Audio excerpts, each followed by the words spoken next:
Miss Carey, you are suing your former husband, Mr. Darian, for $1,000 for therapy for your son because, according to you, that therapy was caused by his actions.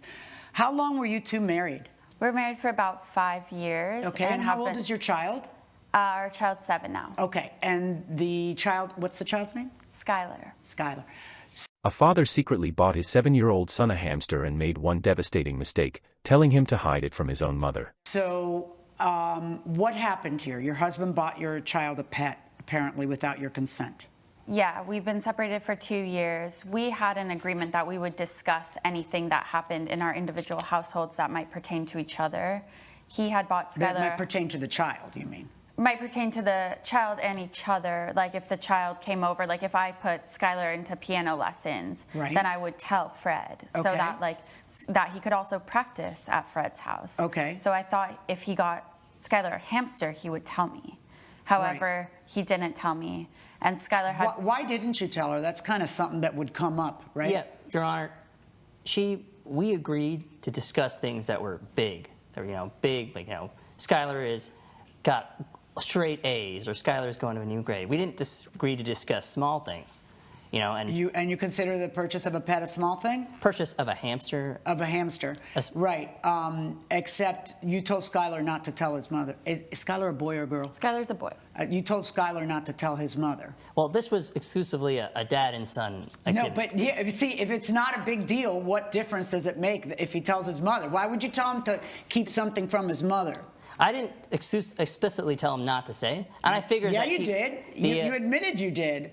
I knew that he's a kid. He wouldn't really listen even if I did say that. But you did say that to him, didn't you? You told him, don't tell your mother. Yes, because she likes to make big deals out of really small things. Okay, but see, that's the thing. When we're deciding whether the hamster is a big or a small deal, maybe mentioning it becomes more of a thing that you should have done, because you know that somehow she's going to overreact. So you not only don't bring it up when it sounds like you should, you also tell your child to lie to his mother, which is like a special kind of evil. Don't do that, ever. That is a really, really bad thing to do, to tell a child to lie to the other parent. That's awful, especially when you're like in a situation like this where it's already stressed and you're trying to co-parent effectively. Nothing can tube your efforts to co-parent faster than starting to tell the kid to lie to the other parent. But what happens? The hamster's supposed to stay at your house. Yeah, And did it? No, it did not, but I wasn't aware of that. What did Skylar do? So, I dropped Skylar off at his mom's place. I came back, and typically we feed the hamster in the mornings and whatnot. I wake up in the morning, I go down, I leave it some food. I assume that it's just playing in its cage like it normally does. It's in the corner, eating, hiding, whatever. Except for you don't see the hamster. I didn't see it, no, but I don't always see it when I leave it food, and it's usually there. But how big is the cage that you don't see the hamster when you leave it food? It's inches from your hand. Yeah, it's really small, and there's a lot of those little flake things, those little Yeah, but what do you think, that the thing burrows all the way under the flakes and you don't see any of it? Well, sometimes it's in the corner hiding, right? How long have you had the hamster? Just a couple days. Okay. So you don't see the hamster, and it doesn't occur to you that the child took the hamster? No, it doesn't, but... Okay, you tell me, what ends up happening, Ms. Carey, at your house? Well, so I picked Skylar up from school that day. We hug hello, sweet hello. Skylar, I guess, had snuck the hamster over to my house in his backpack. I had no idea. Everything changed in just a matter of seconds. A terrified mother spotted what she believed was a dangerous rat racing through her spotless kitchen and reacted purely out of panic. But the horrifying reality struck moments later. It wasn't a rat at all, it was her son's beloved hamster. The little pet lay lifeless on the floor as the child rushed downstairs, only to witness the heartbreaking scene with his own eyes. His innocent world collapsed instantly, replaced by tears, guilt, and unimaginable heartbreak. What seemed like a split-second accident would soon become the center of an emotional courtroom showdown. Saturday morning, I'm making breakfast downstairs because Skylar and I have pancake breakfast together. And so I'm getting everything ready, like cutting the strawberries. I suddenly see this thing scurrying around the kitchen, and I start screaming. I'm like, what the hell is this? Like, our house is very clean, and I'm a very clean person. So I get very startled and reactionary, and so I start throwing things. Like, I throw the spatula, then I have to turn off the burner. Like, there's just so much going on now that this rodent is running around. And I grab the salt shaker. You couldn't tell it was a hamster? I couldn't tell it was a hamster. I thought it was a rat. Coming up on Justice for the People. They do look different. Yes, they do, but I started just kind of freaking out. So what did you throw at the hamster? I threw a salt shaker. Okay. Which did end up killing the hamster.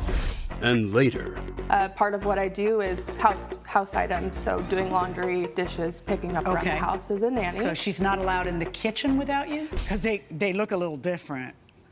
Not terribly different, but they do look different. Yes, they do, but I started just kind of freaking out. So what did you throw at the hamster? I threw a salt shaker.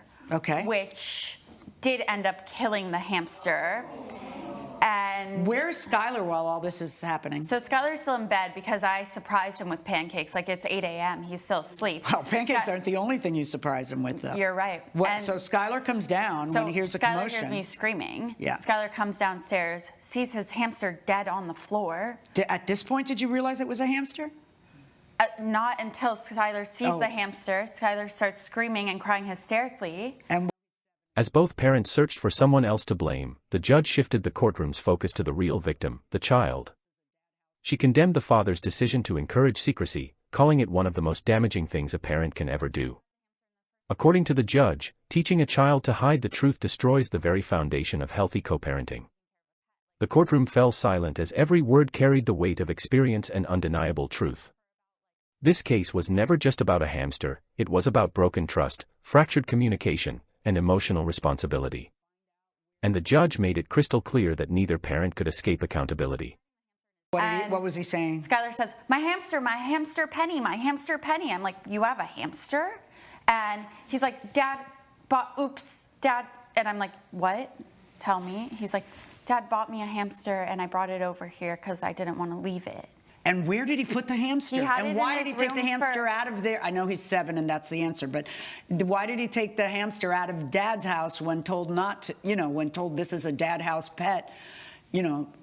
It's a lot. Exactly, and he shouldn't have had the hamster in the first place or lied about it. And so obviously a 7-year-old is not that responsible for taking care of a pet. Like, there was no cage for the hamster at my house. Yeah. Like, Skylar had the hamster for about, just from Friday till Saturday morning.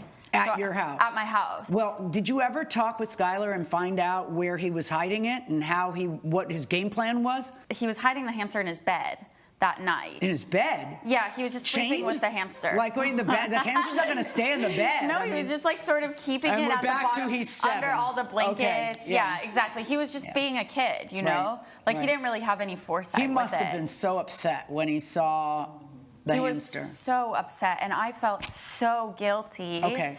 And so you took him, apparently you spoke to his pediatric doctor who said he should go to therapy.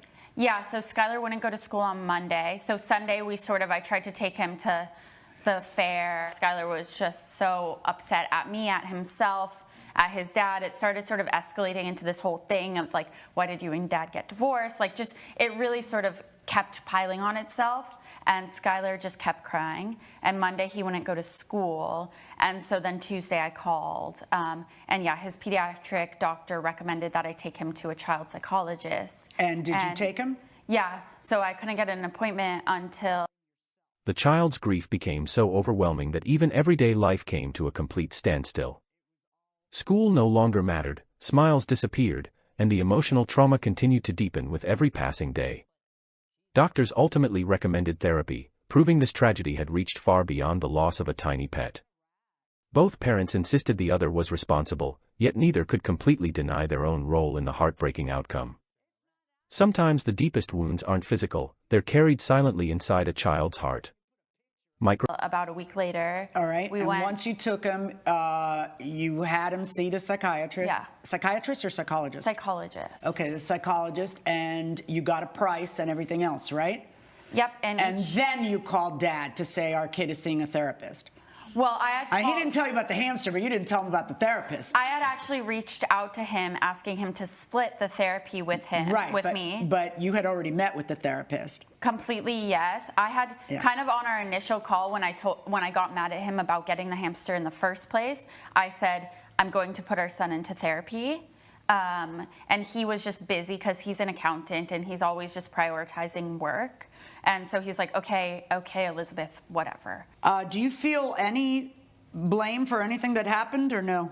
Look, I feel really bad to what happened to my son. Yeah, but that wasn't my question. I asked if you felt like you can blame yourself. Do you feel like you contributed to this whole thing, or you feel like it was all her doing that caused the problem? Maybe I should have mentioned the hamster. I do feel sorry about that. But she's ultimately the one that killed it. What kind of person throws a person who thinks it's a rat? But I mean, she's panicking and, you know. I mean, you said it yourself. It's pretty easy to tell the difference between a hamster and a rat. It's not. I don't know if it's that easy. I said that. I do feel like they look different, but they look different when you put a picture of one and a picture of the other in front of me. They may not look that different when they're in my kitchen. So why is he having to pay the whole thing if you guys agreed to split things? Because initially I asked him for half and he disagreed, and I have a picture. So now you got to punish him? Don't you feel? Let me ask you the same question I asked him. You don't think like part of it might be your fault? I do feel very guilty for killing the hamster. Yeah.